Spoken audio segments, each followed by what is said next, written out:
Welcome today. I'm here to introduce our speaker, but first I would just like to congratulate Fran O'Sullivan and her team for the Project Auckland initiative. It's now 18 years old enough to vote. Fran, you've got a blue blazer on, I'm not sure what that means. But to quote Fran, Project Auckland has become a vehicle for politicians to outline their strategies and test ideas, thought leaders to campaign for much needed change, government and council agencies to reveal their plans, developers to showcase projects, and much more beside. Fran, you must be proud, and so you should be. Well done. As I said, I've been tasked with introducing today's speaker, the Honourable Simeon Brown.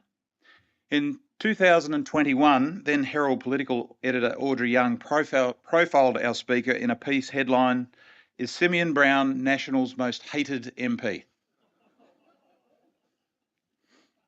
It detailed some interesting facts, and I would argue actually quite a sad indictment on society perhaps, and what we put people through. Those facts included that the mongrel mob had started a petition calling on Judith Collins to get rid of him from the Law and Order portfolio. Yet they lost. The article made the point that he was, and perhaps continues to be, often mocked on social media, and that he faced death threats so serious that people faced charges.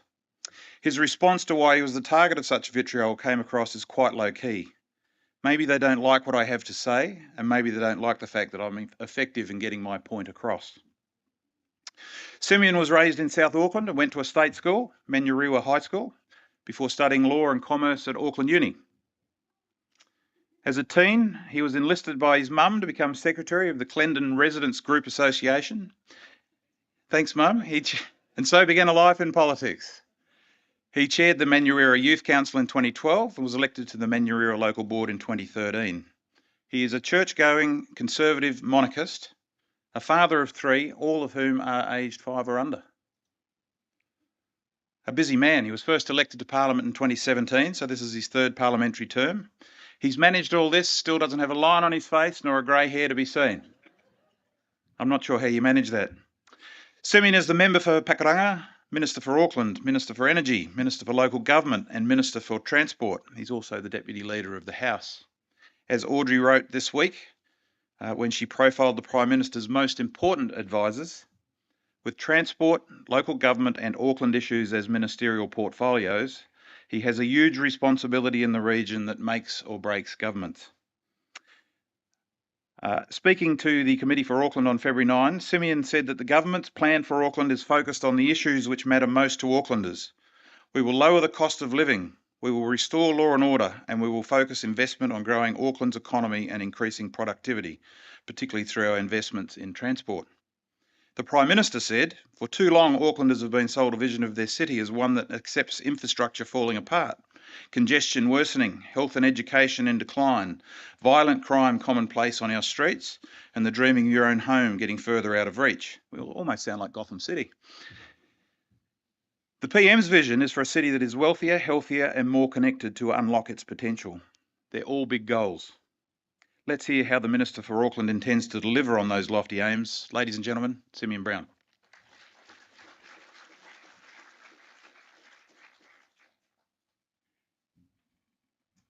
Well, kia ora and good afternoon, ladies and gentlemen. It's great to be here today to address you all as the Minister for Auckland Transport, Local Government. That's not Minister for Auckland Transport, just so you know, Dean, but Minister for Auckland and Transport, and Minister for Local Government and Energy, and it's great to be here. Can I just start by acknowledging Fran for organising such a wonderful event, but also a really positive and forward-thinking edition of Project Auckland today, which I thoroughly enjoyed reading this morning, with a number of and a range of views and thoughts in there. Also like to acknowledge the NZME team, Editor-in-Chief Murray Kirkness. Thank you for that very kind of introduction. And everyone else here in the room, including our Deputy Mayor, Desley Simpson. It's always lovely to see you, Desley. And can I also acknowledge my new New Zealand Transport Agency Chair, the Honourable Simon Bridges. Well done and good luck. And thank you. But thank you everyone for coming together as well and putting on such an important event. It's wonderful to see so many leaders from across the city who are passionate about our success and our city's success. And the coalition government shares your passion for the city and for the potential and opportunity that the city holds. We know that when Auckland succeeds, New Zealand succeeds. And therefore, we need to do everything we can to unlock the potential of the city. The Christopher Luxon-led government recognises the potential that Auckland brings to New Zealand and the economic powerhouse that it is for our country, with 37% of our GDP sitting here within the city, despite only accounting for around 30 to 33% of our population. But we also see the people that make this happen, the small business owners who work long hours to deliver the goods and services people consume, the migrants who come here to make New Zealand home and contribute their skills and expertise to our country, the growing innovative tech sector, which is creating new opportunities for the many young people who call Auckland home, and the volunteers who spend countless hours in our schools, churches, sports clubs to give of their time freely to help make the city a better place to call home. However, we also recognise that Auckland has been going backwards over the past few years. Aucklanders have been hit hard by the cost of living crisis. Aucklanders have faced a crime wave across our city. And despite many promises, there's been a real lack of transport delivery, leaving Aucklanders facing worsening congestion. I paint this picture not because I want to dwell on the past, but I think it gives a sense of why 57% of Aucklanders voted for the parties that make up this coalition government that won the election on October the 14th last year, a percentage far higher than any other part of the country. And it is that mandate that Auckland gave this government, which now gives us a sense of urgency to get Auckland back on track. And in preparation for this speech, Fran O'Sullivan asked what my vision for Auckland was. And my response, in many ways, and whilst we've all got vision statements, for many Aucklanders, I think they're sick and tired of hearing about big, lofty visions. And instead, they want a government that delivers for them. A government that has practical ideas to make their lives better, whether it's in health, education, transport, all of those things which are important to each one of us in those rooms. And a government which has a plan to get things done.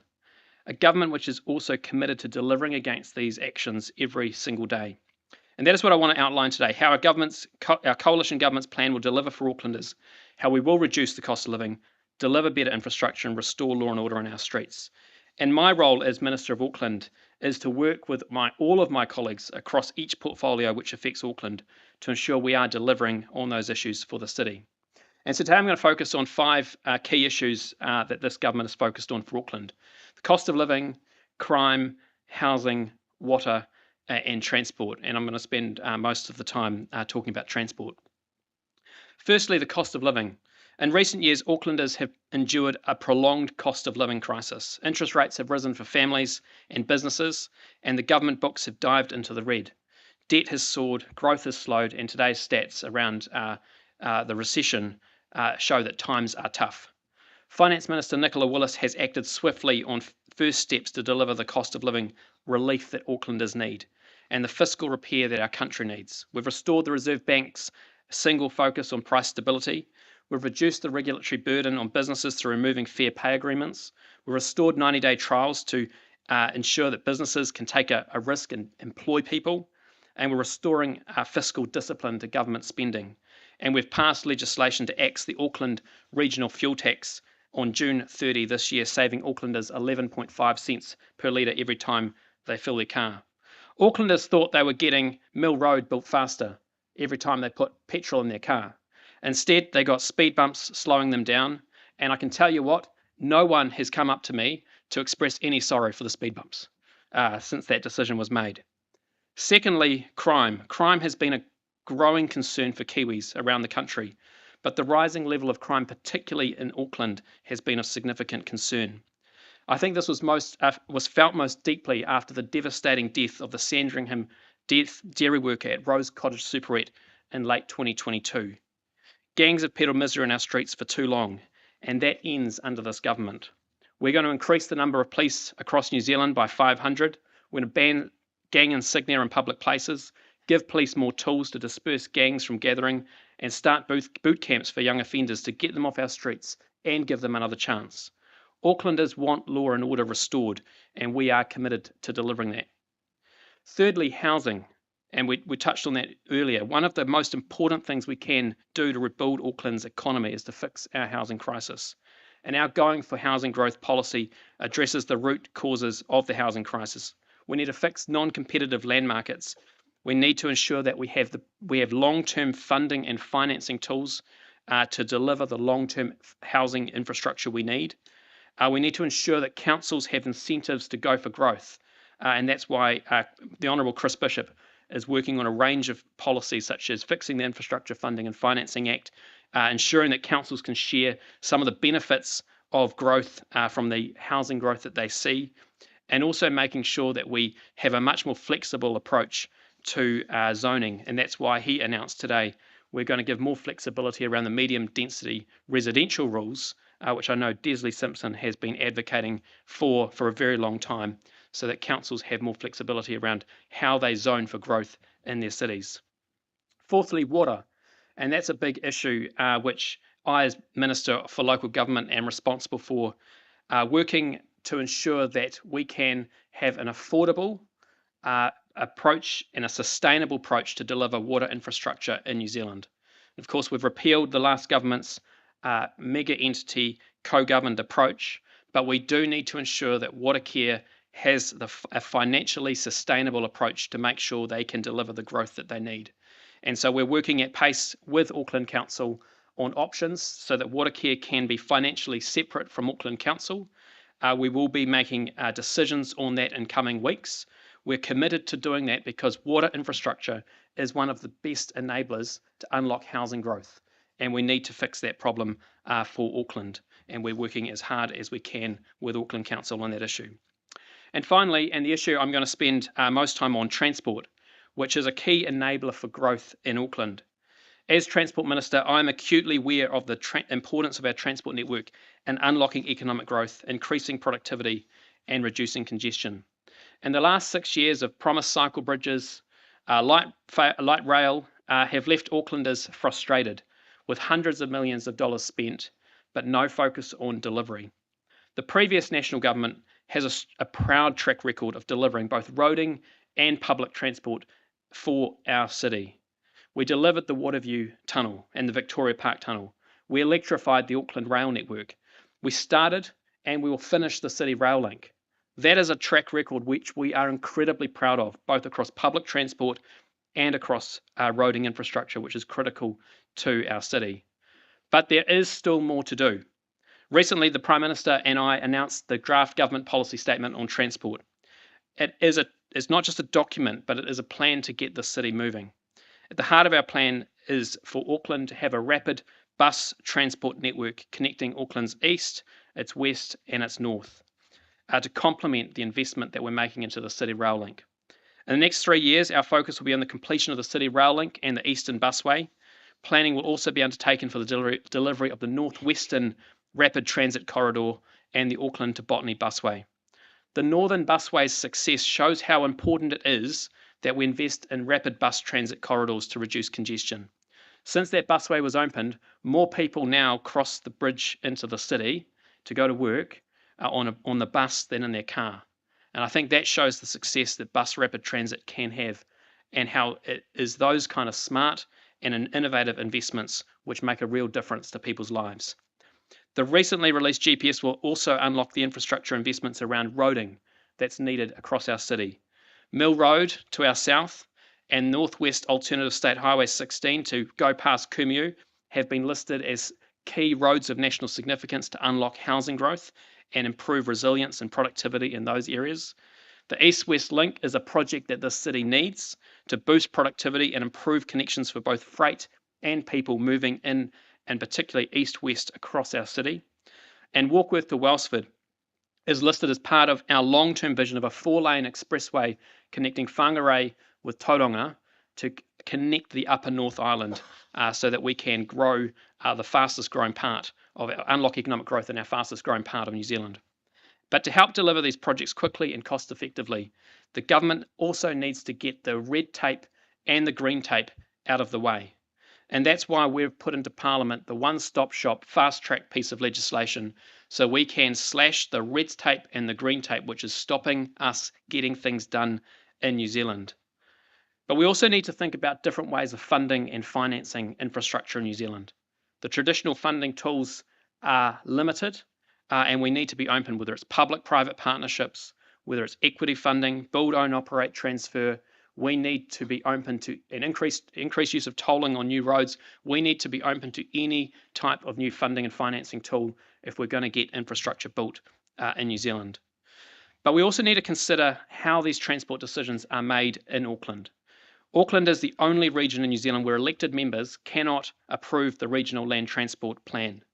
Mayor Wayne Brown has rightly called for a change, and I look forward to working with the Mayor on how this change can be made and delivered for Auckland. Our GPS outlines our commitment to also work with Auckland Council to deliver time of use charging framework so that we can maximise the efficiency of our existing network here in Auckland. It also provides funding for the use of dynamic lanes in Auckland, which further maximise the use of existing assets to manage demand and improve efficiency and drive down travel times for Aucklanders trying to get where they need to go.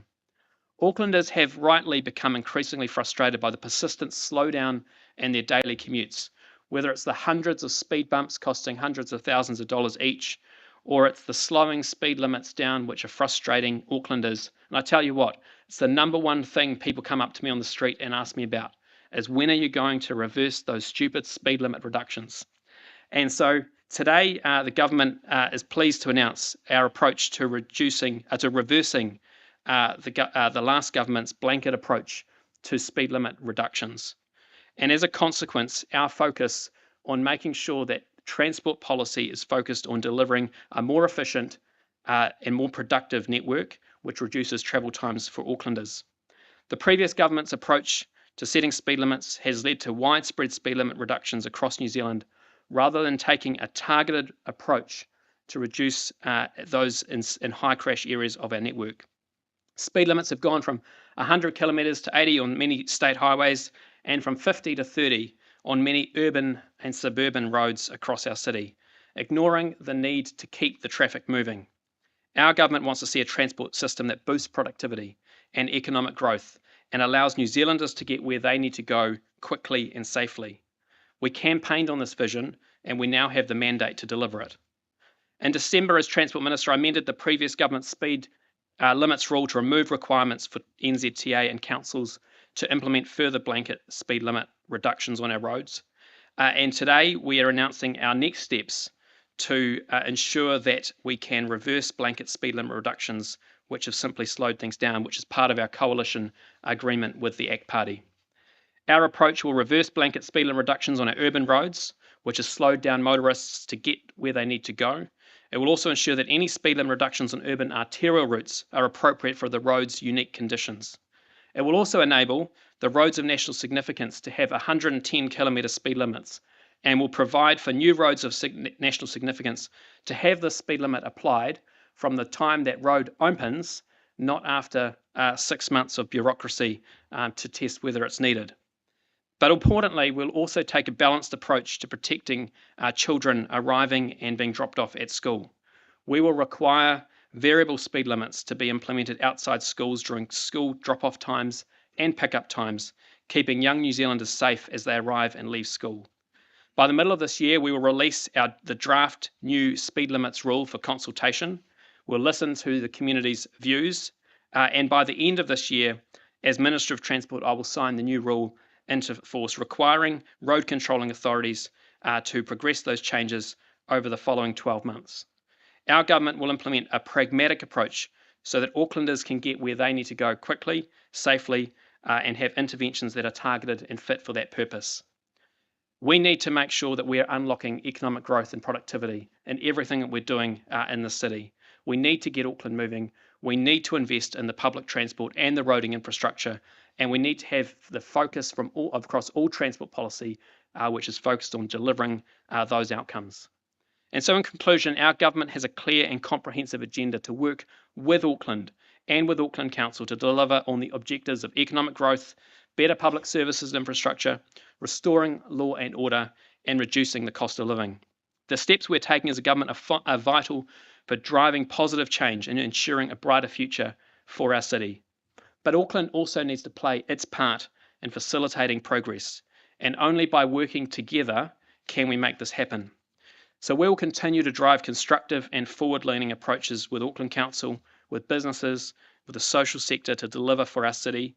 And we also want to work with people in this room, wherever you are, to help drive that agenda. And I just want to finish by saying we need people in this room to step forward and play their role. And I want to acknowledge the Honourable Simon Bridges for taking on the role that he's taken as the chair of the NZTA. See David McLean here as chair of Kiwira. We need more Aucklanders taking on those roles in central government to make sure that there's a strong Auckland voice around those tables as we drive our agenda to grow the city and grow our country. So thank you very much for having me. Thank you for the positivity that Project Auckland continues to bring to our city. Thank you for everyone for being here. As a government, we look forward to continuing to work with you to make the best of our great city. Thank you very much.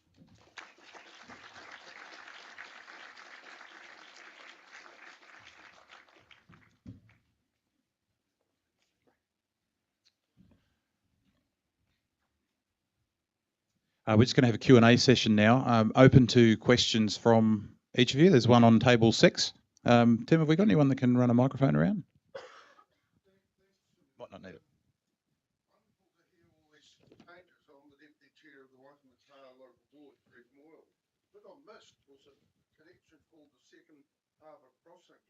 So what's the government's view for that? I understood it was signed off 15 years ago and was really surprised when it came back to the local board consultation. Look, what would we know? You know, when are we going to get on with these things? We need pragmatic, consistent direction going forward. So Aucklanders have just been snarled. And that Harbour Bridge is a major problem. What are you going to do? Yeah, look, absolutely. And we highlighted that in our government policy statement on transport as a project which we need to get on with. And we've outlined that our approach will be for that to be focused on increasing the road capacity so that we can then use the existing bridge to have dedicated lanes for bus rapid transit coming in from the north. So that's the approach we're taking. NZTA is continuing with the business case on that project.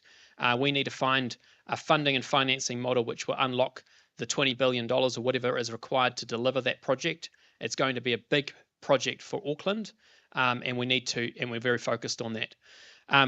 What I would say in terms of all of these big projects, we have a funding and financing challenge.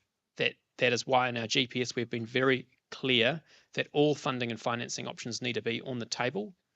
We also have a delivery challenge, and we need to make sure that we're growing with a clear pipeline, the sector to be able to deliver the infrastructure we need. And so that's why I'm working alongside Chris Bishop, who's the Minister for Infrastructure. We're going to set up a national infrastructure agency. So there is a part of government which actually has the responsibility of looking at the 30-year plan across all infrastructure portfolios, and has a centre of expertise where we can bring together those funding and financing opportunities, those global investors, the super fund, whoever it is that might want to invest in infrastructure in New Zealand, and actually do those deals. Because currently we don't actually have that approach or that ability to do that, and that's holding us back from the huge amount of money that's globally or in New Zealand that wants to invest in infrastructure. We want to make that and enable that to happen. Any other questions from the floor at this stage? Okay. Simeon, your ministerial responsibility is huge. Transport, energy, local government, Auckland. Any one of those you could argue is a big responsibility. No matter how capable or effective a minister is, how is it possible for one person to be across and be effective in terms of all 4 of those ministries? Well, it is a good question, and it's a lot of work to be across all of those portfolios. But I put it to you this way: that the best advice I got was when you take on a ministerial portfolio, is be very clear about what your 3 or 4 things are that you want to be focused on in each portfolio. You literally can't get into literally every I'm also responsible for the Civil Aviation Authority, which I'm not going to get across the civil aviation regulations. But I'm very clear what I want, which is I want them to be focused on economic growth and productivity, reducing those queue times at Auckland Airport, and making sure that our aviation sector can get licenses faster so that they can do the business they need to do. So it's every portfolio. What are the 3 or 4 things in each one, and you stay focused on that with officials and drive that from the departments. That's the approach that I try to take with each portfolio. And do you think, in all seriousness, do you think that it's possible to keep that up for 3, 6, 9 years, depending if the government's re-elected? Absolutely, absolutely, and I think you've got to just remain 100% focused. And I think when it comes to, I mean, I've only been a minister now for 3.5 months, but you learn very quickly that what officials like to hear is very clear directions, and they like consistency. And so if you give them consistent, clear directions, they know what you want, and you stay focused on what you want to deliver, you can get things done. And so that's the approach that I'm taking with all of my portfolios. And as long as I have the privilege of being a minister, I'll stay as focused as I can be. Would your wife describe you as a good time manager? Well, she doesn't see me unless it's the weekends. So she's a bit of a solo mum during the week with our 3 children, which is probably the hardest part of being of the job, is being away from home 4 to 5 days of the week. But I do my very, very best to be around as much as I can on Saturdays and Sundays. But what happens on Friday night, as Simon knows, is a big box of papers arrive from Wellington, and that's your weekend ruined too. Just don't take an e-scooter home, isn't that right, Simon? Mark.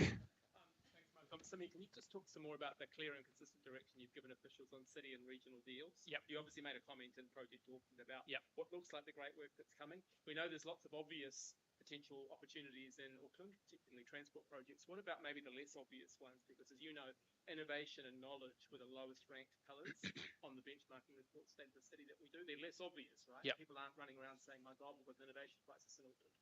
But we actually do. So to what extent do you think city and regional deals might move into that space?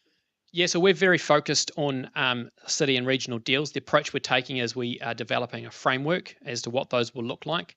If you go to the UK or go to Australia, this is about having long-term thinking joined up between central and local government on priorities in that city or that region. And so my direction to officials has been, 1, we need a framework, so we're developing that at the moment. 2, it's got to be focused on 3 things. It's got to be focused on economic growth and productivity, and a lot of what you've been talking about, education, innovation, would fit within that. Housing, unlocking long-term housing growth, and thirdly, infrastructure. And then underneath that is, what are all of the tools, funding and financing tools required to deliver that? And so there's a huge amount of work that is being done across all 3 of those levels at the moment. We'll have an announcement at some point this year, later this year, with the framework. We'll obviously be engaging with local government and some of the sector as well as we develop that, and then we'll start negotiating what those deals. But I'm trying to be very clear that we want to get the framework right first, and then we'll start those negotiations with local government. But it is ultimately about, how do you have that longer term joined up thinking, so that we can have a greater deal of consistency, but also those tools that are needed, which I think are really important. If you think about local government, one of the big challenges is actually the flexibility around funding and financing tools and the limitations. So inflexibility, but for example, the Infrastructure Funding and Financing Act, very challenging to use, particularly for a smaller council, but it's the ability to get off-balance sheet funding vehicles to deliver specific projects. We need to be unlocking those things. We need to be making it easier for councils to do them without necessarily needing central government to support them. Those are the type of tools that we need to be unlocking, so that growth happens and can happen within that framework. Simeon, you've talking about local government, and you have talked about, in order for Auckland to succeed, for New Zealand to succeed, Auckland must succeed. And you've talked about part of that is working with stakeholders. Yes. To make Auckland succeed. Clearly, probably the key stakeholder is Auckland Council. How do you get on with Wayne Brown? Uncle Wayne. Yeah, I did think Brown was an uncommon name, and I wondered if you were related. Yeah, no, there's no relation. But no, we get on really well. Like, I mean, the reality is, we have our differences. I don't think he and I would share the same views on the Auckland regional fuel tax. I think he secretly agrees with me. Would be how I don't I'd think put he it. does. I think he secretly agrees with me. But at the end of the day, we've got a really positive working relationship. We're talking every week around a range of issues. As I said, around water care and financial sustainability of that. We're working, at pace. Our officers are talking all the time. The reality is, we can't do our job without having a positive relationship with the council. Council needs a positive relationship with the government, and we need to make sure that progresses forward. Doesn't mean we'll agree and we'll disagree on various things, but I'll always be respectful to the Mayor of Auckland. I think it's important to have a respectful relationship. Wayne Brown often talks about getting Wellington out of Auckland, and he talks about Wellington telling Auckland what to do. Do you have any sympathy for it? Well, yes and no. I mean, the reality is, that's a politician's answer. Absolutely. Yeah. I mean, the reality is, Auckland needs Wellington. But I mean, Wellington is where the seat of our government sits. That's where Parliament sits. But I mean, over half the cabinet comes from Auckland. Where Auckland is. This is my home. This is where we live and breathe the issues that this city has every single day. And so, yes, I spend 4 days a week down in Wellington. If I didn't have to, I wouldn't. But that's what I do. But ultimately, this is my home, and the issues that Aucklanders face are the issues that I'm talking about and are trying to address every single day down in Wellington.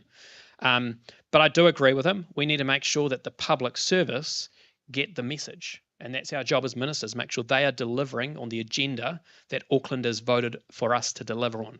And so that's what our job is to do. Has that been difficult so far?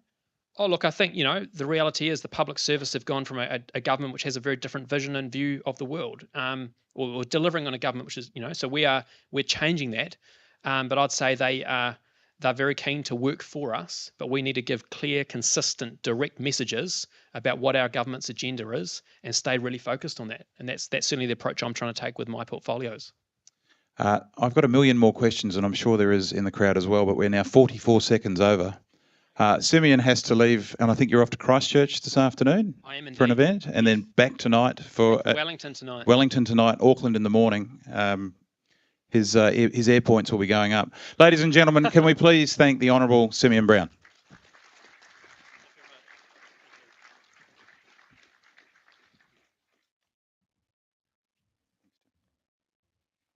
Thank you very much, Minister, for your speech, and Murray, and to the audience for your questions. The mains are about to be served, so please do enjoy them, and we'll be back shortly with a panel.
All right. Welcome back, everyone. I hope you've enjoyed your lunch. If you are still eating, please do continue to do so. But we are going to get the panel underway, and it's my real pleasure to introduce this panel. We're going to reflect a little on what the Minister had to say, and I've also got my own questions that I would like to put to these three people. So to introduce who we've got up here, Professor Dawn Freshwater, who is, of course, the Vice Chancellor at Waipapa Taumatarau, the University of Auckland. Thank you. We have the Deputy Mayor of Auckland, Desley Simpson, and Brett O'Reilly, who is the Chief Executive of EMA, and he's also on the APEC Business Advisory Council. Welcome all. I think, given we've got a few minutes with the Minister still here, I might just start with the question of what did you think of what he had to say? He covered a broad range of subjects there. Perhaps, Dawn, I might ask you to go first.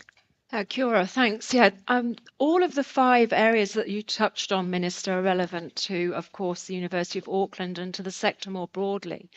I think a few reflections would be, you talked about health and education, and in the report, in fact, the PM commented on the decline of health and education. What we know from the Brookings Institute and from many reports is that EDS and MEDS, as we call them, EDS and MEDS really lifts the economy of any big city or any city, and it lifts the productivity, but it's also the anchor economy in a recession. So I think what most people wouldn't understand is that it's not that we're recession resilient, but we're counter-cyclical. And so we do create the stability across a city when we're in those difficult times. The points that you made around cost of living, crime, transport, and when you think about all of that housing crisis that goes with that are hugely important to us.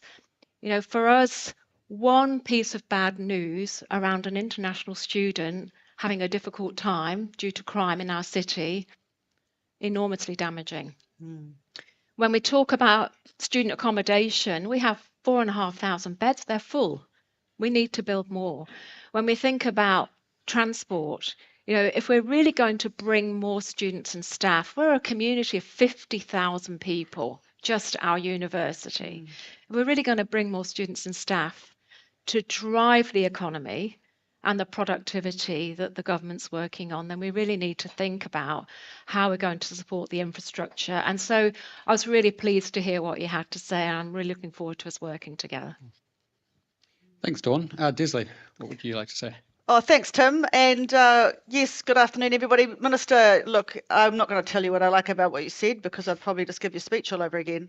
So I just think it's fantastic that you're prepared to do things. I think the points that you identified are spot on. I'm with Dawn. You know, the social stuff, the crime, other things that Auckland Council perhaps doesn't do, but it gets a reflection of, are definitely needed. But from a council perspective, look, we know that Auckland is key to New Zealand's prosperity, but we need you and you need us. So we've got to work together. We've got to be able to do things that are collective, that are fast, and give Aucklanders the confidence that together we will achieve more. Together, we will deliver the change that they have basically mandated through the vote to get you guys into power. Mm-hmm. Brent? Yeah, kia ora tātou. Look, Minister, I really enjoyed hearing your summary of what the government's going to do, and obviously we've been involved in a number of different forums since the election. A couple of things that resonate with me, and I think with the business community. First, the fact that not all of your plan is about building big stuff. Actually, there's a lot to be said about how we utilise our existing infrastructure, and many of the people in this room will travel to other cities around the world and see how they're using dynamic bus lanes, time of day charging, or congestion charging, as it used to be called, is something that the EMA's advocated for a long time. So I think that's really encouraging, because we can make those differences tomorrow. And how many people in this room say every Christmas, gosh, wouldn't it be great if the traffic was like this all the time, or every school holidays? Well, it actually can be. It's called time of day charging. The other point that I would make, which you didn't say explicitly, but I know it is something that the government is talking about, that is that there's a third partner in all of the things that you talked about, and that is the business community. And you've got a business community here that's had to come together during COVID and work much more closely than ever before, and is up for that challenge.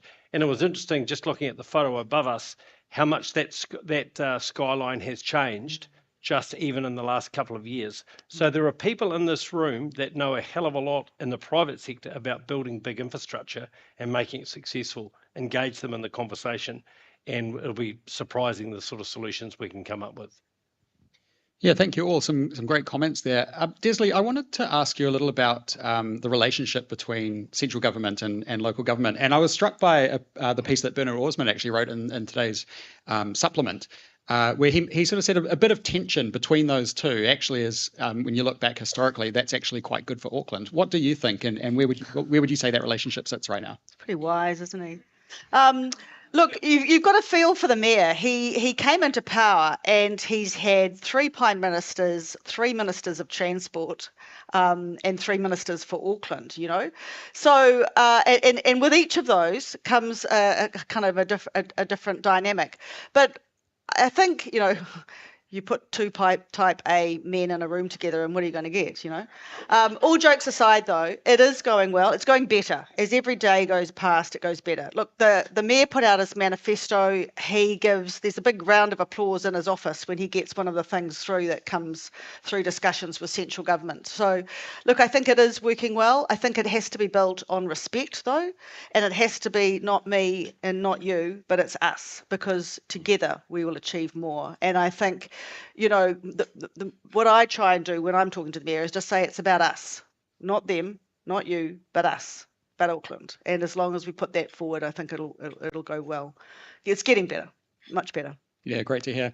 I was struck by the latest GDP data that was out just this morning, showing a fall in the December quarter of 0.1%. And considering we've had the greatest inflow of population since 1946, I think that figure's even more sobering when you consider it on a GDP per capita basis. The Project Auckland report is titled "Accelerating Auckland's Growth."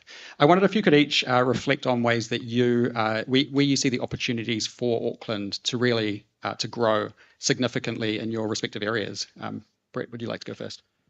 Look, I think there are significant opportunities for the private sector to get more involved in investing in the outline that the minister and other ministers have made. So make it easy. You know, we've gone from being one of the easiest countries in the world to invest into being one of the hardest. We know that there's plenty of international money that that's interested in investing in New Zealand, but it's not just the money, it's the capability. Because we're not the only country in the world dealing with these issues, and we're certainly not the only city built in probably the worst place in New Zealand to try and build a major city, accepting the wonderful environment that we live in. So let's embrace that and make it simple and get on with it. To the others. Yeah, I think for us, planning is a big one. We need to have the housing available. And if we're one of the few councils in New Zealand that actually has a unitary plan, has capacity and the growth projections around that. So our capacity is in our unitary plan about twice as much as the projection for growth. But the construct we have around that is the infrastructure to support that. And we've got immigration statistics where people are coming to want to live in the bigger city, where they would want to work, live, play here. It's fantastic. Let's just remember how great it actually really is.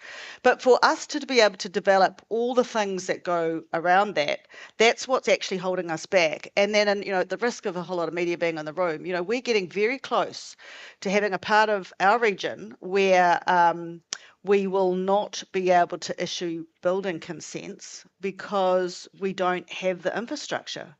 I mean, that's getting pretty scary. And the MDRS, I mean, thank you for what you're doing around that, but it's causing us a lot of trouble. So it's the infrastructure, it's the financing tools, the infrastructure investment, those sort of things that are holding us back. I believe we've got capacity, but it's the development of the infrastructure to support that will hold us back. A slightly different response from me, Tim, because I think when we talk about accelerating Auckland, we're really focused on the issues that have been identified in the report that came out of the Committee for Auckland on education and innovation, two areas where we really are quite low. And let me just speak about what we're doing at Newmarket. 5.2 hectares, we've owned it since 2012. We are really accelerating the work there. I can't talk about the public-private partnership that we're currently negotiating, but watch this space, that's very exciting. We're moving very quickly away from the wave flume and the work we're doing on earthquake structures and a whole range of things that happen there through advanced manufacturing, and to thinking about engineering in quite a different way to our MedTech Innovation Precinct. But what we'd really like to do is accelerate and activate that to a knowledge arc that crosses over from not just bringing in Newmarket, but thinking about the city campus. And we've brought Epsom onto the city campus as well. And then we're thinking about the Grafton site. If we can think of that as a knowledge and innovation arc and create a commercial corridor through there, working with industry and business and partnering with government, then we are already going to be halfway to where we want to be in terms of our strategy. Great, that sounds really exciting. Brett, I wanted to ask you, the sort of reflecting on what Dawn was saying there. Obviously, the opportunity for business in the digital realm, something that I know you've been a long time advocate for, but it feels like things have really moved up a gear in the last couple of years with artificial intelligence and things like that. What sort of what areas do you see that really assisting and helping in Auckland's economic growth?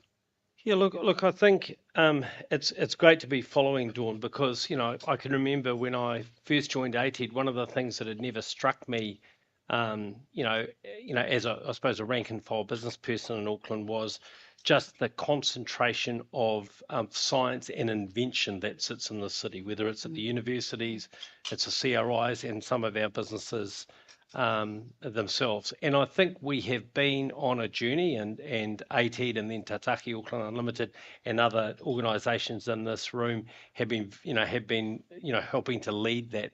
But I think now's the opportunity for us to really supercharge it.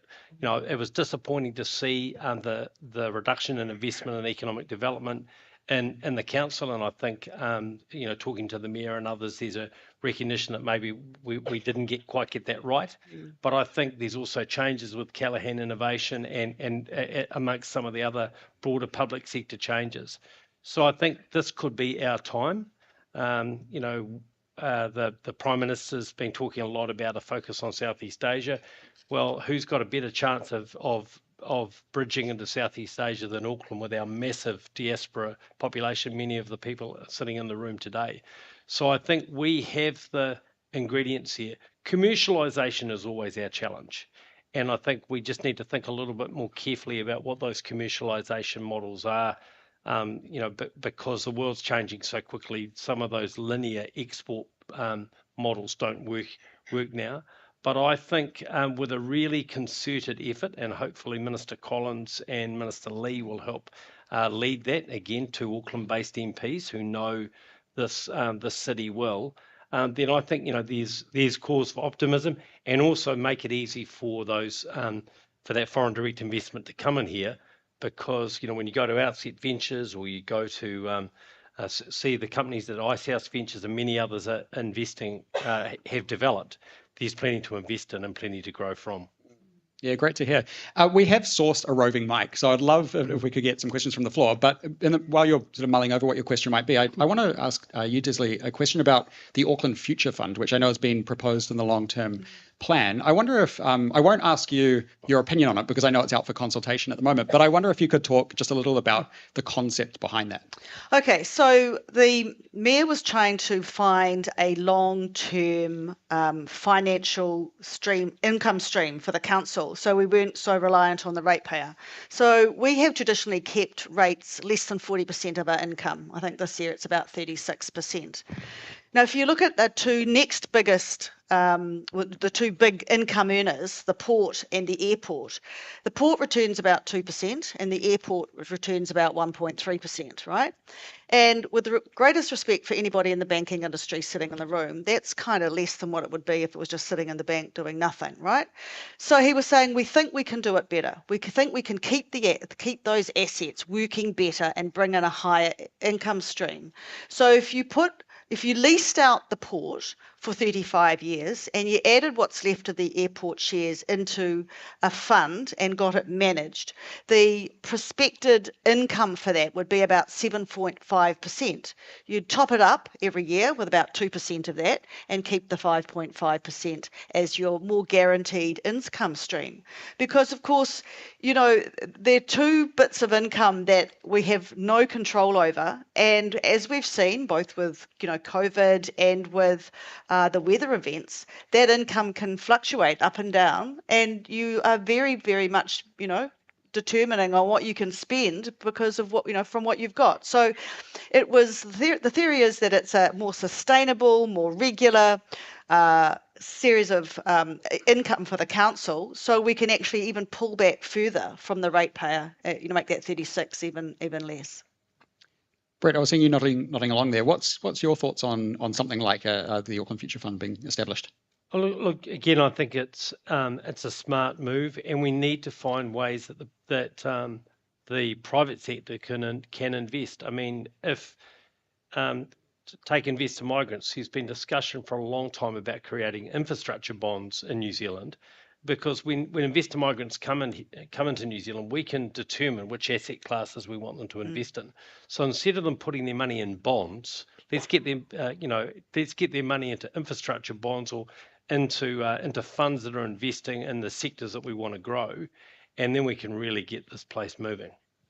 Yeah, great. Do we have any questions from the floor? Anyone have a burning question they'd like to put to the panel? Come on, don't be shy. It always takes a moment.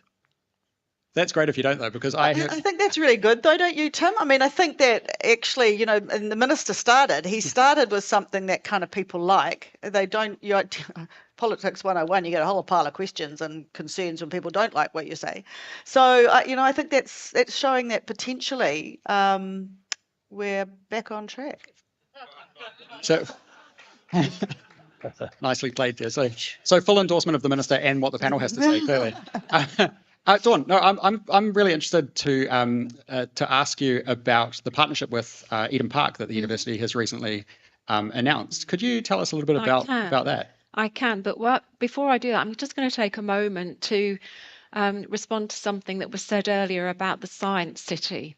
So, I'm not disappointed that Wellington Science City funding hasn't gone ahead, because the reality is that we really need to invest in success, Minister, and invest in success that is really lifting all boats. And that means picking winners.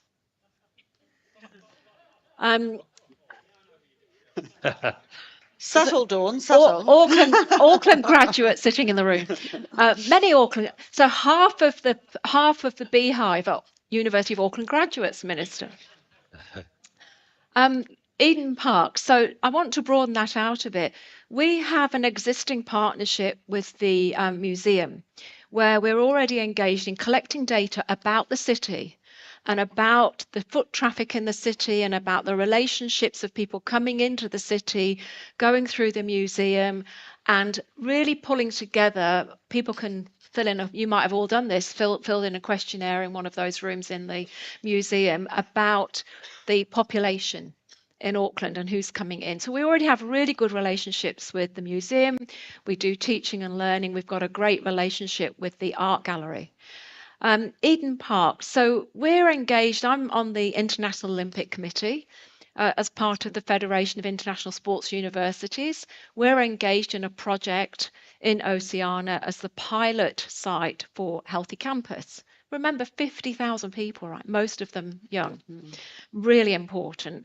And so as part of that work, what we're doing is looking how we could both create learning opportunities for our students, work integrated learning, thinking about scholarships, ways in which we could bring people in to teach and educate as part of our business program. We're going to be running a Masters in Sports Management. We've also got opportunities for us to deliver exec ed in different ways. And all of that broadens out to thinking about how we work with our city. I know that the cynic in the room would say, well, okay, isn't it just about marketing and branding and brand positioning? Well, what's wrong with that? I'm ambitious for this city and I'm ambitious for our university. No apologies for that. Good on you. And so, of course, I'm very thrilled with that. I think what I would say is interesting is we have to get better at celebrating what we're doing well. I've only been here just over 4 years, and we're really quick to pull ourselves down, and we forget that has global reverberations. Hear, hear. Yeah, really interesting insights. Yeah. I want to back her up because, you just need to travel around the world and you fly back into Auckland. I look out of the 26th floor of the building that, we live in. And what do you see? You see a huge amount of trees.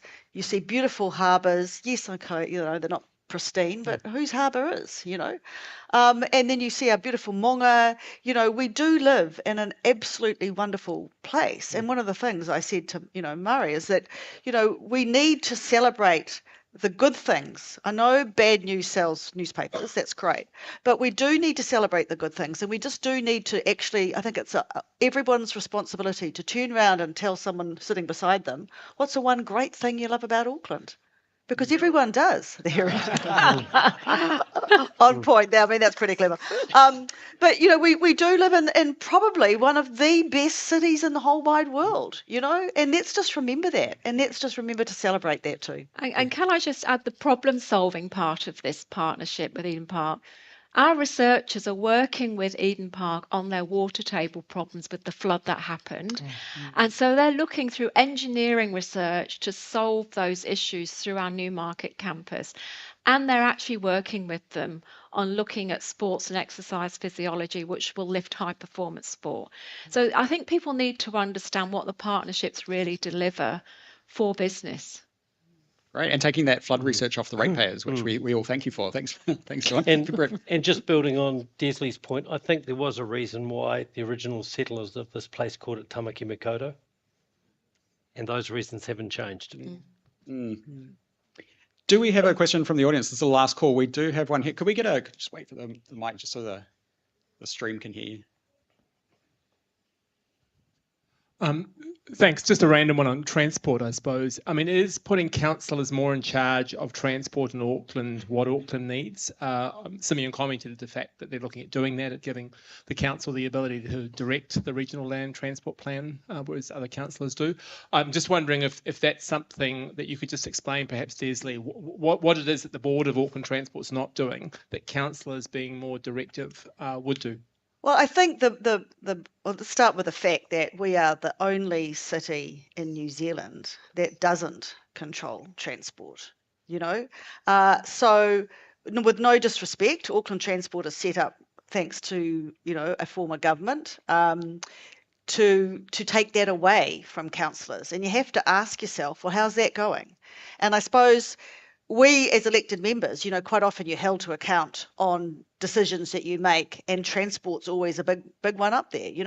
We want an Auckland that you can get around at every mode of transport effectively, and that means walking, cycling, by car, by public transport. I mean, our figures for public transport are coming up beautifully, Stacey, aren't they, to sort of pre-COVID levels? But we haven't got enough. We haven't got enough dynamic bus lanes, and that's something that the Mayor is pushing through. The time of use, the congestion charge, what we call it, time of use, to make it school holidays every day of the week kind of style, is something that we really want to do. And I think that if you had that responsibility with the politicians and they got it wrong, you'd elect them out. But if that responsibility sits with an unelected board and group, it's very hard to change. And I think what we feel is that the people of Auckland want to have a say on this. Let them have a say and hold the people to account who make the decisions. But if you've got those decisions being made by an organisation through no fault of their own, is set up in a way that they can't get rid of them, for want of a better word, well, I think you've got a bit of a conflict there. Yeah, great. Thanks, Desley. Thanks, Mike, for the question. Just a final couple of questions, but I'd like to ask both Dawn and Brett. We've seen from the government that they are planning to undertake the most number of international trade missions that has ever happened over the next term. And I wondered if both of you could reflect perhaps coming from your respective sectors, where you think the big opportunities in that international trade relationship around the world, where is that coming from? Or what are the sectors that, Big question. I'll try and make it a quick answer. I think Southeast Asia for sure. New Zealand's undercooked our opportunity there for a long period of time. We've treated it like a homogeneous region, and it's not. And we have to make some decisions about which countries we're going to trade with. Interesting little stat that I carry around in my head: by 2030, the second largest ethnicity in the South Island will be Filipino. So what does that change? How does that change our relationship with the Philippines? We need to continue to build our relationship with China. They are our major trading partner, and there's a lot more we could be doing with them. And of course, there are efforts to try and improve trade with India. That'll be a much longer process. And I think one of the points, I've just been in Wellington meeting with ministers earlier this week talking about some of this, is that we have to also appreciate that trade is two-way. It isn't just about what we want to export, it's what they want to sell us and how they want to invest in our economy. And so if we're up for that conversation, then I think we can grow significantly. I think one of the features of these missions, because you don't want to just go for the sake of it, is being much more focused, much more sector specific, much more opportunity specific. So it isn't just there for the photo op and the press release. It's actually there to to hustle some decent business.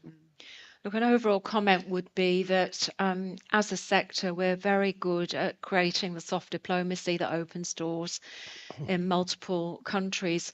I would agree with Brett. We are doing a huge amount of work through the Asia Pacific Rim and bringing a big event here later this year, but actually Southeast Asia still remains important for us. Most of our international students still come from China, but it's diversifying. We diversify across a range of Southeast Asian nations, and that's the thing, they're all very different. We're doing quite a bit of work in Indonesia, Vietnam, and India. India is a much longer game. I was there in February. We've got fantastic partnerships and fantastic relationships. We still really struggle, actually, with a number of issues, and immigration's one of them, but it's a two-way street. And even if we're not building ecosystems there, we have to create something that we're leaving behind as a legacy. Here's another thing though. Horizons Europe, and Simon knows about this, several people around the room know about this. The EU has significant funding available for us to be able to access. I've persuaded MB through long pieces of work for us to be able to become associate members. What that means is that we can be now partnering with European institutions to build grants for sustainable cities, for cities that are, really working on cultural precincts, for a whole range of things. And so I'm envisaging the opportunity for accelerating Auckland to be also around pulling together people, including public-private partnerships, to access Horizons Europe funding. And I think while we're talking about delegations and trade delegations, we also have to think about opportunities for building on our existing relationships where we've got, tried and tested solid ground. Yeah, brilliant. It's fantastic to hear the opportunities, but also to hear that we are really thinking internationally once again after those sort of pandemic closed border years. Final question before we wrap up. The Minister started by talking about optimism for the city. And so I thought to continue in that line of thinking, could each of you reflect on something that you're looking forward to for Auckland over the coming 12 months? And I might put that to you first, Dawn. Yeah, I think I'd go back to the work. Well, let me start with the fact that if you haven't been down Simon Street, you need to go and have a look at B201, really great name. Our new the first 6 Green Star building. And opposite that, the new rec centre, because the hoardings are off. It is going to be a state-of-the-art recreation centre where you can teach, learn, run, go to a conference and sit and watch a sports match all in the same place. Fantastic. I love your lights that you're doing too. It's fantastic. Yeah. Disley. It's got to be a city deal for Auckland. It's got to be, for once and all, locking something in that is positive for the city, that shows that, government and council are working together, are going to deliver, and they're going to deliver it fast and better. I think that'll be great. Brilliant. Brett? I'll pick a slightly different theme actually just to finish with, and that's around sustainability and around climate change, because I think there are a lot of great initiatives underway within the city around reducing our carbon footprint. And it'll be great, the electric ferries, more electric buses, our newest Auckland Transport bus driver next to me. And I think there are some really positive signs that not only are we going to make it a more prosperous and better functioning city, but also, environmentally a better city. And there's a lot of work to do in that space. So it's great to see that focus hasn't been lost as well. Yeah, fantastic. So I agree with that. Brilliant to end on a high. Thank you all very much. Could you give the panel, Brett, Disley, and Dawn, a huge round of applause for joining us today? Yeah, and can I invite Duncan Bridgman, Managing Editor of NZME Business, to the stage to give a vote of thanks?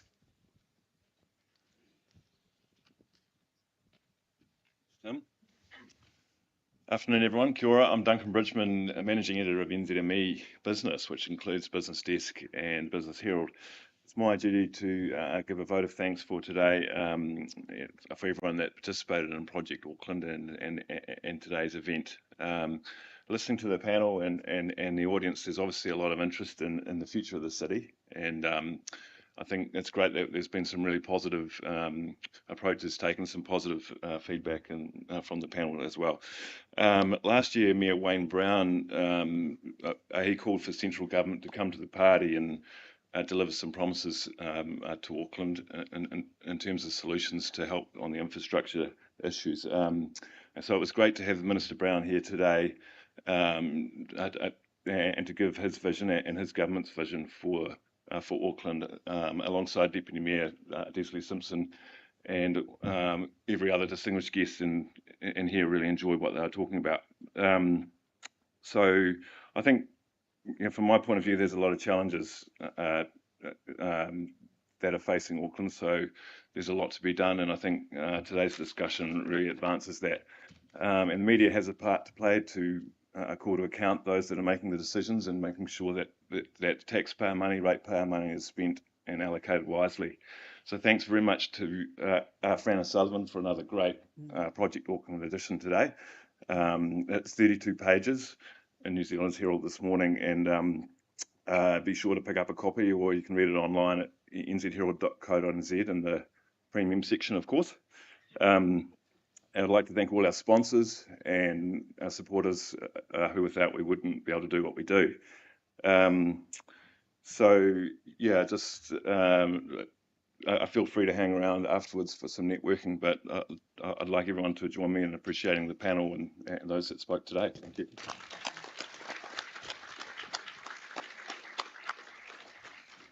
All right. Thank you very much, Duncan. And look, just to repeat what Duncan said, thank you all very much for being here today and for everyone that participated. I think the fact that this room is so full just reminds us that Auckland's future is so critical.